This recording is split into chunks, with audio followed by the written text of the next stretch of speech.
इस वीडियो में हम नेचर ऑफ रूट्स के बारे में पढ़ने वाले हैं। नेचर ऑफ रूट्स बोले तो क्या कि जो हमारा क्वाड्रेटिक है उसका रूट रियल है, इमेजिनरी है, या रैशनल रूट है या इरैशनल रूट्स है। और ये सब का सब डिपेंड करता है, पता आपको, डिस्क्रिमिनेंट पे। जो हम डी निकालते हैं ना, ये बी स्क्वायर माइनस 4ac, इसी के ऊपर डिपेंड करता है।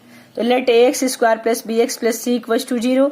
हमें पहले से पता है कि क्वाड्रेटिक है तो a must not equal to 0 और a b c क्या होना चाहिए, रियल नंबर, कांस्टेंट होना चाहिए। Nature of roots depend on d। तो d क्या हो गया, बी स्क्वायर माइनस 4ac। इसको मैंने एक ट्री में रिप्रेजेंट किया है कि समझना आसान होगा और याद रखना भी। तो पॉसिबल है कि d greater than equal to 0 होगा और लेस देन इक्वल टू 0 होगा। अगर ये d लेस देन 0 होगा तो इसके रूट्स जो है वो इमेजिनरी होते हैं। क्योंकि देखिए ना, हमारे रूट के अंदर ना, रूट कैसे होता है, अल्फा निकालते हो आप तो minus b plus minus root under d by 2a। और रूट के अंदर अगर नेगेटिव आ गया तो ये नंबर तो इमेजिनरी हो जाएगा। पीछे के वीडियोज में हमने डिस्कस किया है कि रूट के अंदर नेगेटिव हमें चाहिए ही नहीं। इसीलिए जब d लेस देन 0 है तो इसके रूट्स रियल नहीं होते हैं, दैट इज इमेजिनरी होते हैं, या बोले तो कम्प्लेक्स रूट्स होते हैं। जस्ट हमारा क्वाड्रेटिक के बाद का अगला चैप्टर कम्प्लेक्स ही है। कम्प्लेक्स नंबर हमेशा real number plus imaginary iota into दूसरे नंबर के फॉर्म में होता है। इसको हमेशा ऐसे z is equal to x plus iota y। तो इस x को हम बोलते हैं रियल पार्ट और इसको हम बोलते हैं इमेजिनरी पार्ट। क्लियर है? तो अगर d लेस देन 0 हुआ तो रूट्स जो है रियल नहीं होंगे। अब यहीं पे मैं एक और कॉन्सेप्ट लेके आती हूँ, जबकि वो आगे डिस्कस भी करना।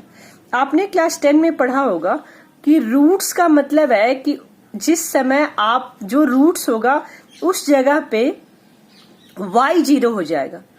मतलब रूट्स का मतलब क्या हुआ, x square plus b x plus c के रूट्स का मतलब है कि उस वैल्यू को पुट करते ही ये एक्सप्रेशन लेफ्ट साइड क्या आ जाएगा, 0 के बराबर। क्लियर है? तो एक्स एक्सिस पे ही वो दोनों पॉइंट हम लेते हैं, यानी कि उस समय ये एक्सप्रेशन मेरा क्या होगा, 0।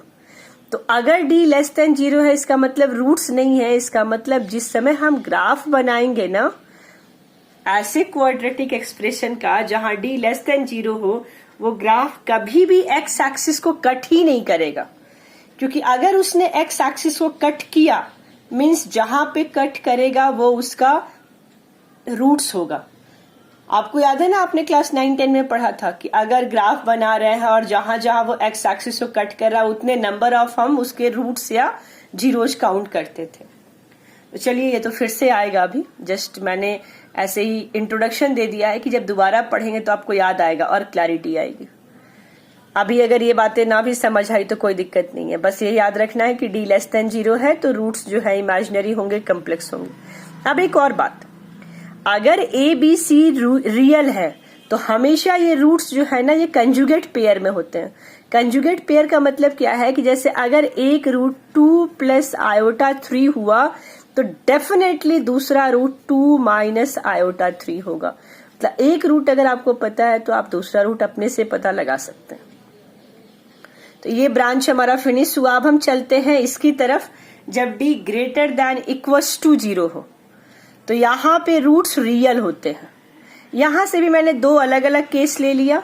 एक तो d एग्जैक्टली इक्वल्स टू 0 हो गया और एक d ग्रेटर देन 0 हुआ।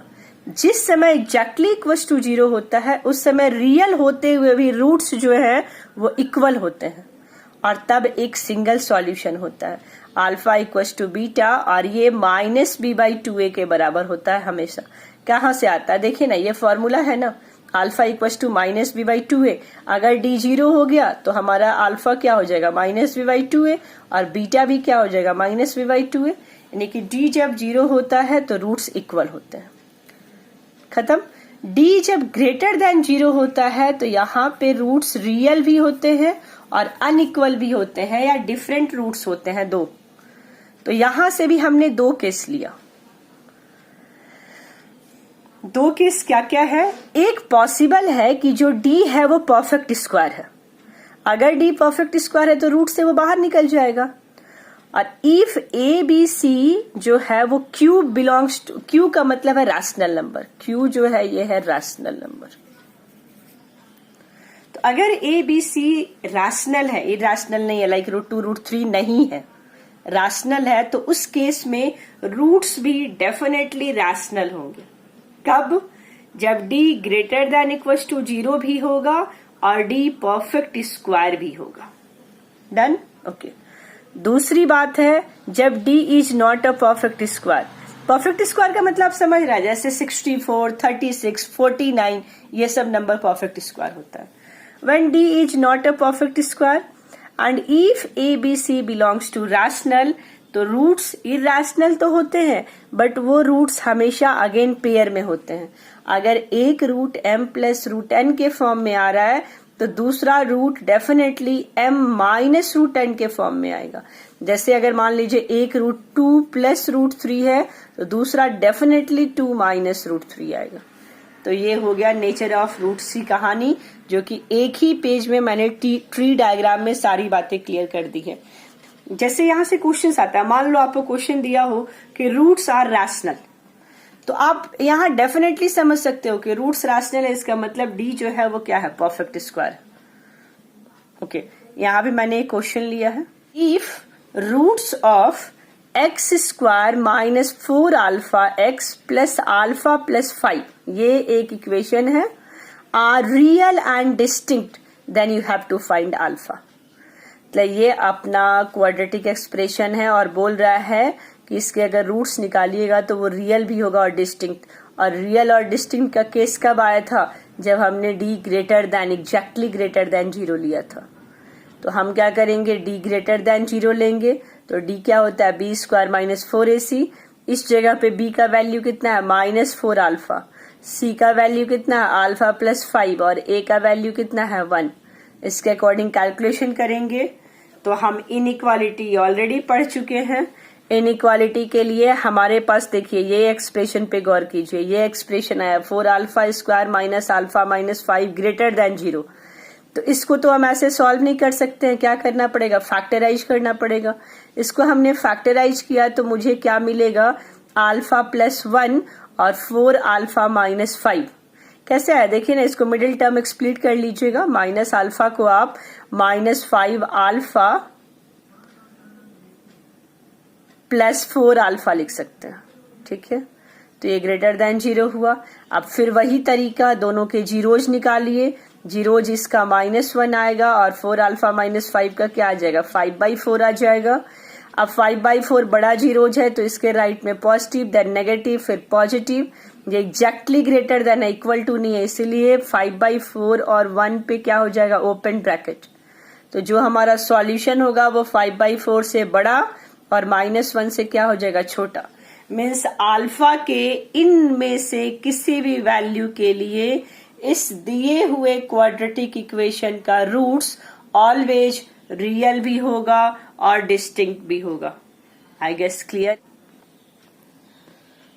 देखिए एक और क्वेश्चन अपने पास है, let 1 root of ax square plus 3x plus b equals to 0। Again एक क्वाड्रेटिक इक्वेशन है, a is 2 plus √3, find a and b and other root. मतलब आपको दूसरा रूट भी फाइंड करना है, a भी फाइंड करना और b भी फाइंड करना।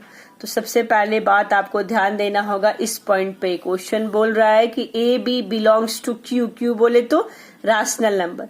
अगर a b रैशनल नंबर है तो पीछे आपने नेचर ऑफ रूट्स में पढ़ा था कि अगर d जो है वो परफेक्ट स्क्वायर नहीं है और a b c जो है वो रैशनल नंबर्स है, देन उसके इरैशनल रूट्स जो है वो ऑलवेज पेयर में होंगे। तो क्या आपको यहाँ एक बात समझ आ रही है कि 2 प्लस √3 अगर एक रूट है तो दूसरा रूट ऑटोमेटिकली 2 माइनस √3 हो जाएगा। क्लियर। तो सीधे सीधे हमें दूसरा रूट मिल गया कि a b c q है, मतलब रैशनल नंबर है, तो दूसरा रूट अपने को कितना हो जाएगा, 2 माइनस √3। तो अगर इरैशनल रूट्स है और उसके कोफिशिएंट्स रैशनल है तो रूट्स हमेशा पेयर में होते हैं, कंजुगेट पेयर वर्ड इसको बोलते हैं। ओके, अब आगे क्या पूछ रहा है आपसे, ए और बी निकालने पूछ रहा है। तो हमने ले लिया sum of roots. Sum of roots क्या हो गया, एक रूट 2 प्लस रूट 3 है, दूसरा रूट 2 माइनस रूट 3 है। और सम ऑफ रूट्स क्या होता है, माइनस बी बाई ए। तो माइनस बी की जगह पे माइनस 3 बाई ए हो जाएगा। सब कुछ पता है, यहां से अपने को ए निकल जाएगा। और फिर हमने लिया product of roots. Product of roots का कॉन्सेप्ट लिया तो देखिए क्या हो जाएगा, दोनों रूट को मल्टीप्लाई किया और ये कितने के बराबर होता है, ये c बाई ए होता है। बट इस क्वेश्चन में आप देखिए, यहां इस क्वेश्चन में c कांस्टेंट की जगह पे क्या है, b है। तो कंफ्यूज नहीं कीजिएगा कि वो b बाई ए लिखा हुआ है। तो ये होता तो c बाई ए है फॉर्मूला, लेकिन तब जब c कांस्टेंट होता है, यहाँ पे b कांस्टेंट है। तो constant by coefficient of x square, ऐसे समझे तो कंफ्यूजन नहीं होगा। फिर हमने इसको सॉल्व कर लिया, b बाई ए आया।